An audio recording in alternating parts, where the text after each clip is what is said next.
Hi అండి, ఈరోజు మీకోసం ఇంకో కొత్త రెసిపీ తీసుకొచ్చానండి. అదే మంగళూరు స్పెషల్ గోలీ బజ్జీ. అదేనండి, మైసూర్ బోండా కూడా అంటారు దీన్ని.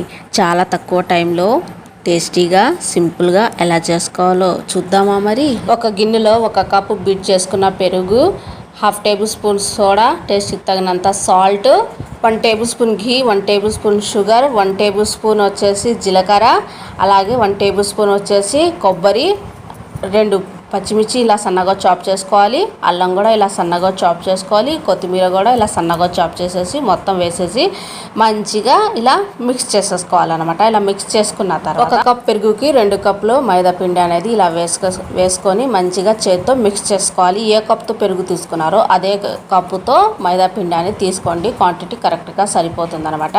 సో ఇలా మంచిగా ఒకసారి మిక్స్ చేసుకున్న తర్వాత కొద్దిగా వాటర్ వేసుకొని బోండాల పిండి లెక్క మంచిగా కలుపుకోవాలి. కలిపిన తర్వాత 5 నిమిషాలు మంచిగా బీట్ చేసుకొని ఒక 2 గంటలు మూత పెట్టేసి పక్కన పెట్టుకోవాలి. 2 గంటల తర్వాత మూత తీసి చూద్దామా. చూసారు కదా పిండి ఎంత చక్కగా పొంగిందో. ఒకసారి మళ్ళీ ఈ విధంగా మంచిగా మిక్స్ చేసేసుకోవాలన్నమాట.